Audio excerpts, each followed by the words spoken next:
Just a moment. I'm joined now by Congresswoman Carolyn Bourdeaux. Welcome to the program, and thank you for taking the time. All right. Good to be here, Rose.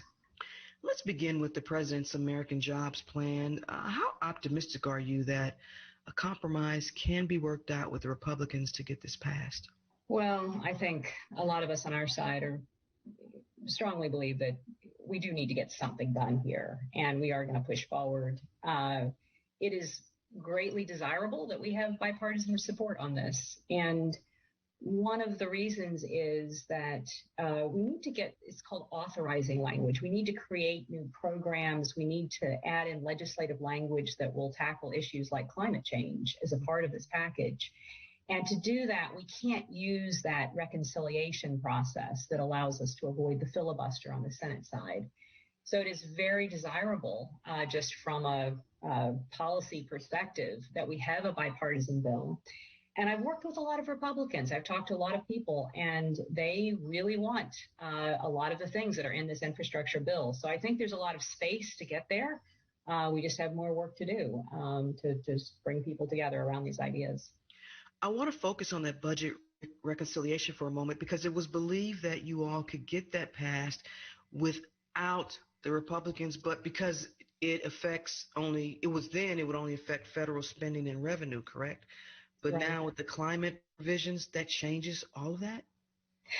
Yeah, so we can do reconciliation, but really all you can do there is build on existing programs. You can add money to existing programs. You can make tax changes. So it's very limited in terms of the policy initiatives you're able to really address.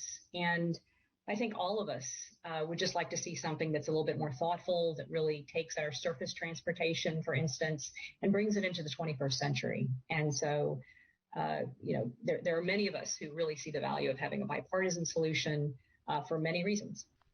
Now, we know the plan includes fixing the nation's bridges and highways and upgrading transit and mobility options. Of course, there's the job creation component, affordable housing. These are just a few. And Republicans have cited it's too much in one sweeping measure. They also have and are opposed to how this would be paid for, which would be through a tax hike. How do you respond to all of that? Well, there's some disagreement about how big this should be. I would say the biggest issues for the Republicans is that the original proposal put in things like long-term health care and child care. Mm-hmm. And I think there's space to take up that issue in a separate piece of legislation where we deal with our human capital. We need to invest in ourselves. And just as we all recognize that we need to address the congestion on the roads in the metro area, and we need to invest in tackling climate change, that we also need to invest in making sure that we have the education and the human supports to bring our country into the 21st century. But I personally don't have a problem taking that up as two separate packages and thinking about those as two separate universes of policy changes. That other set of policy changes around sort of the human capital is more amenable to being fit into a reconciliation type process. And so there's a thought that, one, we can do sort of the physical infrastructure, the climate change issues in a bipartisan bill, and then maybe tackle the other if the Republicans aren't interested in that kind of investment in ourselves. But I think they are, actually. I think they would do recognize that need that we have for college education, for making sure we have affordable quality childcare. But if we couldn't do those, we could do those through reconciliation. You think you can get those 10 Senate votes? I have talked with a number of senators, actually. I've been privileged to be a member of the Problem Solvers Caucus, which is a bipartisan caucus where Democrats and Republicans are coming together to try to find areas of common ground, and have talked with a number of Republicans during that process. And I do think there is space there to get something done. And we just saw the Senate Environment and Public Works Committee introduce just one piece of it. It's the surface transportation piece. So it's just roads and bridges. But that was introduced. It is bipartisan. It actually would spend more on that area than Biden is proposing within his broader jobs package. So again, I think all the pieces are there. I think it's going to take some work to put together. But at the end of the day, we are going to get something done on this. And now you've introduced the Future Fit the Suburbs Infrastructure Initiative. Why introduce this now when the president has such a massive infrastructure proposal already? Well, what we're doing is actually just finding the places in that bill where we can tweak the language, tweak what's going on to fit it to our community. So we looked, for instance, there are 4 pieces of legislation right now that are part of the Future Fit, and I think we're going to add one more.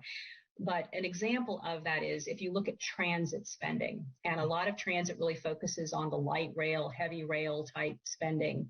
But what we really need right now in the northern suburbs is things like express lane transit, which is kind of bus rapid transit, running electric buses along our express lanes, so that, people, I live in Swanee, people in my neighborhood, we can get to the downtown, we can get to Sandy Springs, we can get to Perimeter, we can get to the airport quickly by just hopping on a bus and having it zip us along the express lanes.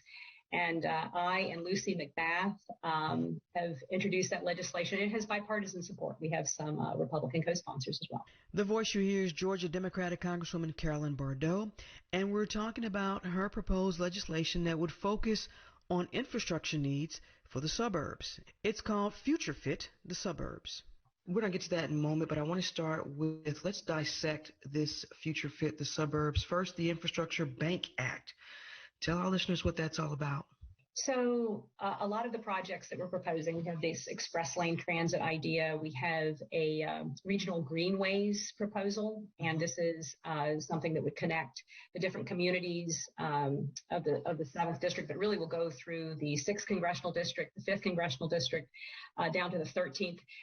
We have this idea of a Chattahoochee River Greenway, and so this visionary idea to have a bike and pedestrian trail along the Chattahoochee River, connecting communities and parks, but that has a huge economic development impact. Another piece of the Future Fit is to redevelop abandoned malls. And all of us know that there are these abandoned malls that have really punched holes in our inner suburbs, and just holes in the community. And we need to redevelop those and create incentives for the private sector to come in and redevelop those properties instead of just going to the green fields at the outer edges of the metro area and just building out there. We need to redevelop. And all of those involve public-private partnerships.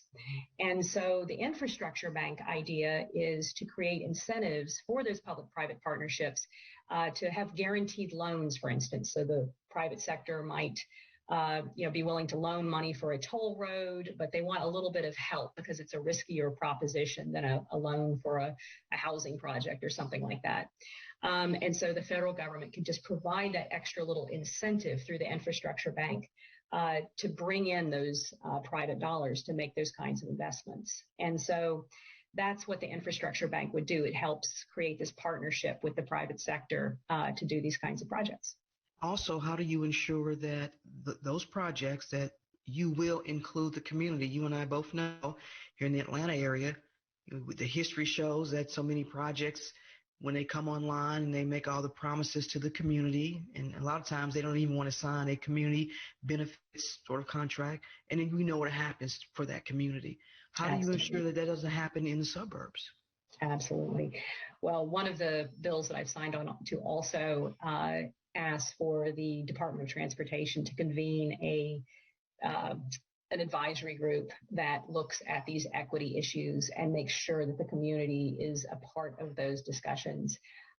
Nicole Love Hendrickson, who is the county chair in Gwinnett, just introduced an equity initiative to look at ways to make sure that we are engaging the community, we are really responding to their needs, and making sure we're not running over communities that have traditionally just been marginalized as a part of these discussions. And one of the key parts of that is around the Gwinnett Place Mall redevelopment process. So I think there are a number of paths there to really try to address those issues as we tackle these different projects.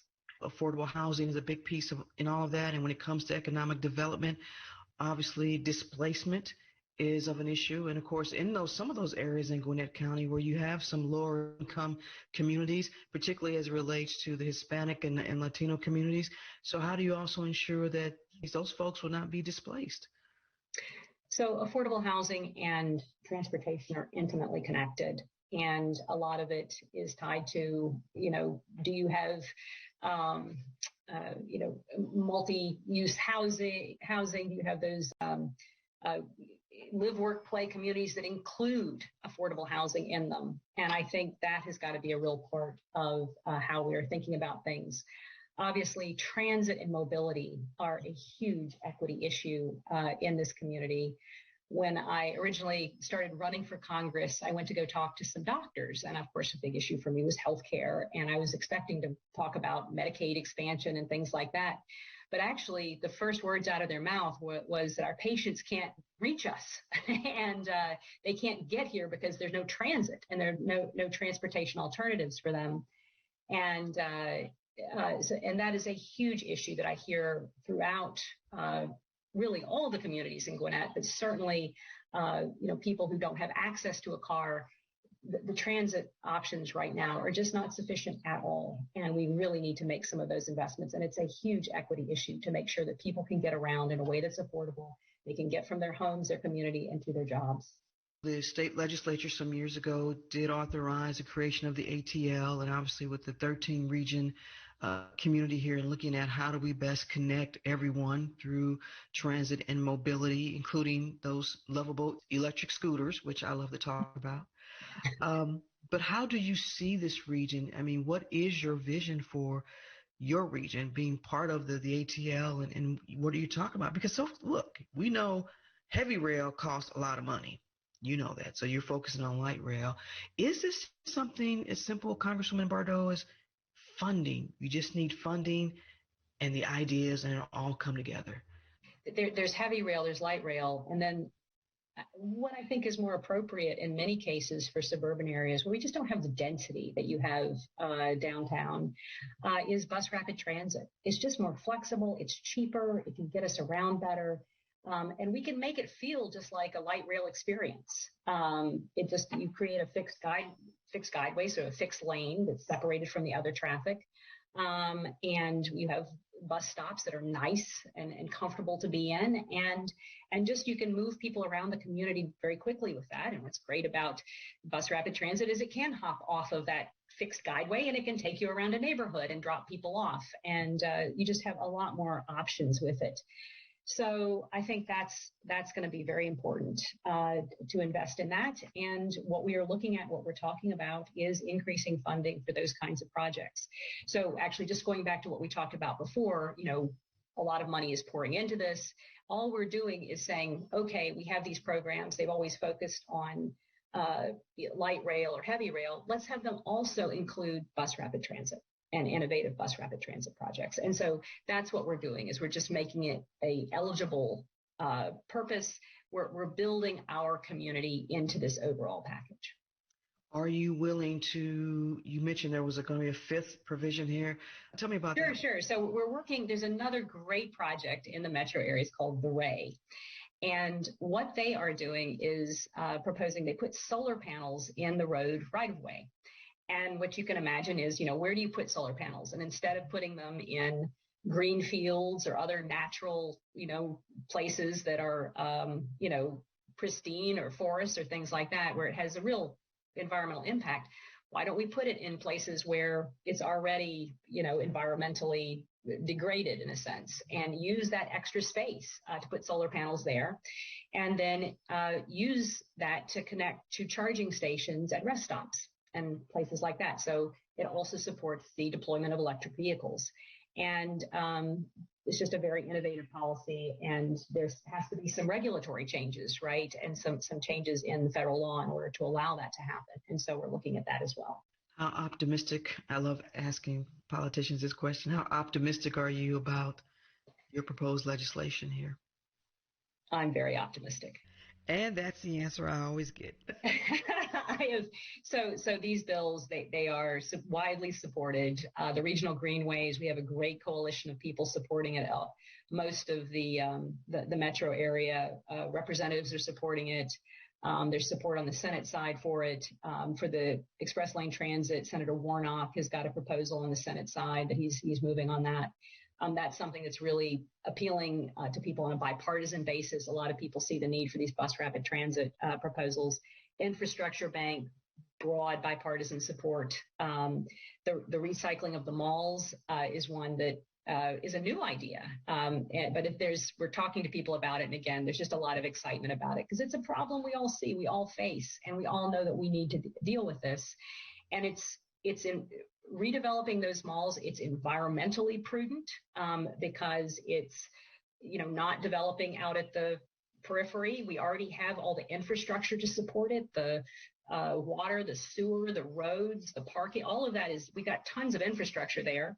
It's often in communities that need a good shot of economic development and can help revitalize these communities. We pair it with these affordable housing type initiatives, and we're healing the fabric of our community. So that also, I'm very optimistic about these because I think they're really sensible, simple, common sense solutions. And so far we've seen a lot of bipartisan support for all of them.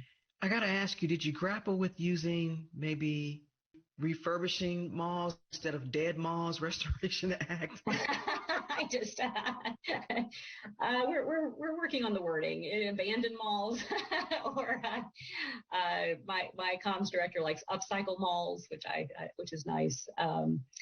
Yeah, we're always looking for the right words to describe what we want to do, and but mostly what we want to do is just put our thumb on the scale to give developers just that extra little boost to help that kind of piece of real estate compete with the greenfield real estate, so that they have that incentive to flow in there and redevelop that land. We started this conversation talking about bipartisan support.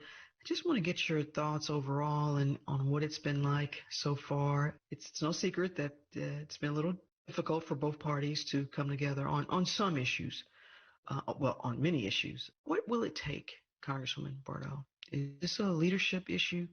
And through your lens on the Republican side, and for those who are still supporters of former President Donald Trump? Yeah.